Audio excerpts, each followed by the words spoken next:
Aujourd'hui, on se retrouve dans une nouvelle vidéo dans laquelle j'avais envie de vous parler des sorciers et voir si leur pouvoir pouvait être limité. Puisque parfois, il y a des personnes qui pensent que les sorciers ont des pouvoirs qui peuvent en fait, comment je peux expliquer, dépasser les lois de la mesure. Alors, nous les sorciers, alors déjà il y a différentes sortes de sorciers, hein. On a les sorciers blancs, d'accord? Les sorciers verts et les sorciers noirs. Bon, sorciers noirs, c'est des personnes qui font de la magie noire, d'accord? Donc, techniquement, à éviter. On a des sorciers verts qui font de la magie élémentale, donc avec les éléments. Donc, la terre, l'eau, le feu et l'air, d'accord? Qui vont utiliser en fait les éléments pour faire leur rituel, leur magie. Qui peuvent également utiliser donc les plantes hein, pour faire aussi leur rituel et préparer des fioles. Et on a les sorciers blancs qui, eux, œuvrent pour le bien et qui font de la magie blanche, donc pour le bien. D'accord. Les sorciers verts, c'est pareil, hein, c'est des personnes qui font de la magie pour le bien, mais ce sont des personnes qui rajoutent en fait les éléments hein, dans leur rituel, les plantes et les éléments feu, enfin les 4 éléments plutôt, dans leur rituel. Voilà. Alors, les sorciers, que ce soit blanc, noir ou vert, on a nos propres limites. D'accord? Moi, je suis quelqu'un qui œuvre pour le bien, donc on va rester sur la magie blanche. Et donc, nous, les sorciers, on a notre propre limite, dans le sens où on peut, avec nos rituels, avec nos capacités psychiques, aider à améliorer des choses. D'accord? Donc des relations, des domaines financiers, matériels, etc. Mais on n'a pas le droit d'interférer dans le destin des autres. C'est-à-dire qu'on n'a pas le droit de forcer par exemple quelqu'un à tomber amoureux de nous parce que c'est pas dans la logique des choses et un sorcier blanc qui fait ça perd en fait ses pouvoirs. Donc tout ce qui est retour affectif, on n'a pas le droit de le faire.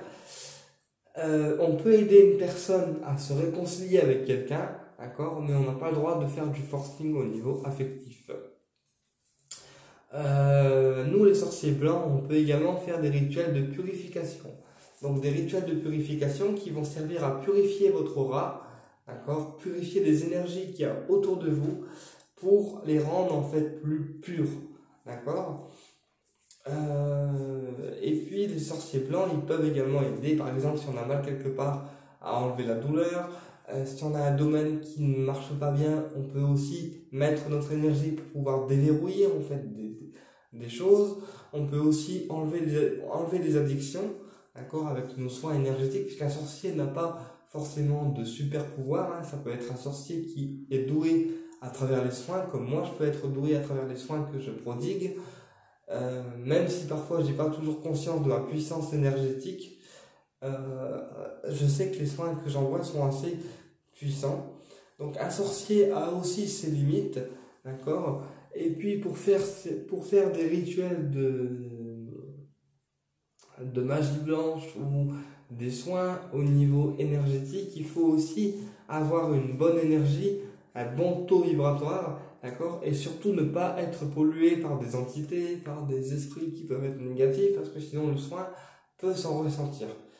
C'est pour ça que moi, je me fais nettoyer régulièrement avant de prodiguer toutes sortes de soins. D'accord? Et parfois, c'est pour ça aussi que je laisse un temps d'espace entre chaque rendez-vous, parce que j'ai la fatigue énergétique qui se fait sentir aussi. Puisque un sorcier comme moi qui vous soigne, d'accord, on prend votre mal en nous, d'accord, et du coup après il faut qu'on se décharge pour pouvoir repartir de zéro, d'accord, donc repartir sur une autre séance. Donc un sorcier n'est pas Dieu, d'accord, un sorcier n'est pas Dieu, nous aussi on a nos propres règles, nous aussi on a nos conditions, et puis surtout il faut que nos règles à nous, ils soient en accord avec là-haut. C'est-à-dire que tous les soins que je donne aux personnes, ce que ça débloque après, c'est en accord avec là-haut. C'est pas tout le temps moi qui décide. D'accord? C'est pas moi qui décide, c'est là-haut qui décide. Donc l'énergie que je donne dans mes mains ou avec les rayons ou d'autres techniques, c'est moi qui le diffuse parce que je suis canal, et donc c'est moi qui le diffuse, mais l'énergie qui vient sur vous, elle vient de là-haut, donc de la source, et pas de moi. C'est important de comprendre que nous, les sorciers, on est canal. Donc, on canalise l'énergie universelle et on la rediffuse. D'accord? Naturellement, un sorcier blanc, si on est agressé, si on est attaqué par des ennemis visibles ou des personnes invisibles, d'accord, donc dans l'astral, on peut aussi se défendre. Un sorcier blanc, ça ne veut pas dire qu'on accepte tout, ça ne veut pas dire qu'on se laisse faire non plus ou qu'on se laisse marcher dessus. Si on nous attaque, on peut également se défendre. Alors moi, personnellement, ça m'est déjà arrivé plein de fois de devoir me défendre face à des personnes qui étaient toxiques ou jalouses, auquel cas un sorcier blanc comme moi peut être amené à être dans un système de défense et donc faire des rituels, faire des choses dans le but de se protéger, d'accord? C'est pour ça que je ne dévoile pas mes connaissances avec n'importe qui. Tout ce qui est groupe Facebook de médiumnité, tout ce qui est groupe Facebook de ressenti ou de voyance, comme je peux voir défiler sur internet, d'accord, les groupes Facebook de ressenti ou de médiumnité ou encore de magie, j'évite. Pour la simple et bonne raison que je suis quelqu'un de réputé et que ma réputation a été faite toute seule. Je n'ai pas besoin de quelqu'un pour me faire connaître.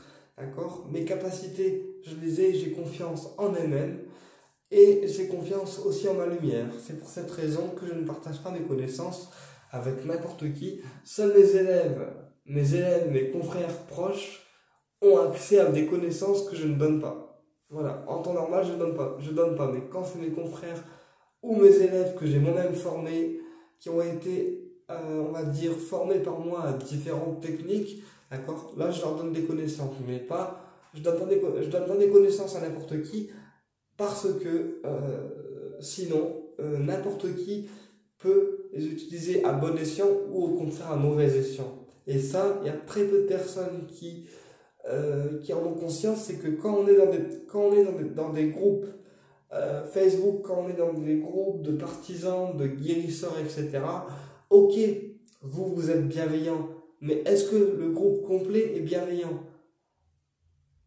Attention à vous, parce que parfois dans les groupes on peut trouver de tout et n'importe quoi. Comme sur internet on peut trouver de tout et n'importe quoi. Fiez-vous à votre intuition et fiez-vous à votre propre lumière, c'est le plus important. Et c'est pour ça que moi mes connaissances, je les donne pas à n'importe qui. D'accord? Je les donne à mes élèves, mes collègues et les personnes en qui j'ai confiance. Voilà. Donc un sorcier ne peut pas changer le destin, un sorcier peut modifier certaines choses, mais dans la limite du raisonnable. Mais on peut aussi être amené, comme je vous disais, à se défendre. Auquel cas, là on fait des protections et des rituels de protection. Regardez, par exemple, moi je suis quelqu'un qui porte sur lui toujours ce pentacle. Alors là, c'est un pentacle de tétragrammaton. Donc le pentacle de tétragrammaton, c'est un pentacle qui va servir à retirer les entités et les énergies négatives de soi. Donc je vous montre bien. Enfin là, il est bon. Je vous montre bien. Bon là, il est un peu rouillé, hein, mais c'est pas grave, il marche quand même. Et ce pentacle sert à éloigner les entités et les personnes négatives de vous. Ce qui fait que quand on l'a sur soi, d'accord, eh bien on sera moins impacté par les énergies négatives, tant des personnes physiques que des entités. Moi, c'est ce que je porte tout le temps sur moi au niveau de la protection, avec d'autres protections bien sûr que je ne donnerai pas ici. Mais voilà. Donc un sorcier blanc a aussi ses limites. Il ne faut pas croire que nous, sorciers, on est Dieu. On a des capacités, c'est sûr. On a des pouvoirs, c'est sûr, mais on reste des êtres humains comme vous. D'accord? Voilà. Et ça me semblait important de le souligner. Donc surtout, ne faites pas de rituels sur Internet, des rituels de magie blanche ou noire, sans avoir de connaissances, d'accord? Parce que j'ai aussi des gens qui s'amusent, par exemple, à congeler des autres personnes dans un congélateur pour pouvoir briser leur vie, et je trouve ça vraiment, vraiment pas cool.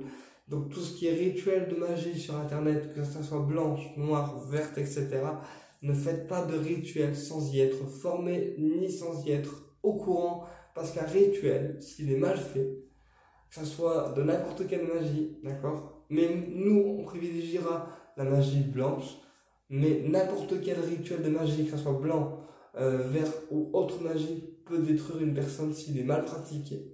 D'accord? Donc, tout ce qui est internet et rituel dessus, on oublie.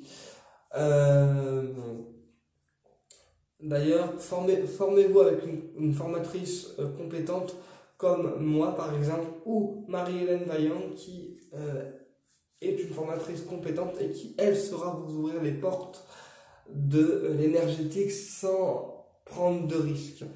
D'accord? Parce que j'ai des personnes qui me disent: ah, mais sur le rituel là, il y a un ange, donc c'est un rituel pour le bien.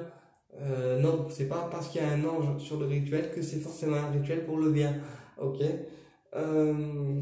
Donc méfiez-vous de ce que vous trouvez sur internet. D'accord? Et soyez conscient aussi que chaque rituel peut engendrer des conséquences pour vous et pour l'autre personne. Ok?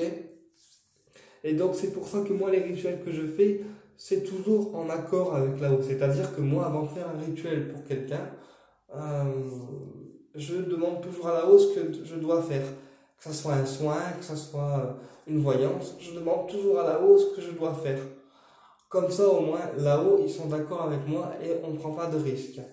D'accord? D'ailleurs, moi, mes guides, c'est là-haut. Hein, donc, quand je fais un soin sur quelqu'un, c'est là-haut qui me donne les rayons à envoyer sur la personne. C'est là-haut qui me donne les protocoles à suivre. D'accord? Et Marie-Hélène vient aussi m'aider en complément. Parfois, quand c'est des soins qui sont assez lourds, elle me donne un petit coup de main pour pouvoir permettre que je m'en sorte. Et oui, j'ai pas peur de le dire. Hein, j'ai encore recours à l'aide de ma formatrice parfois, parce que c'est quelqu'un de bien et parce que j'ai confiance en elle, en fait.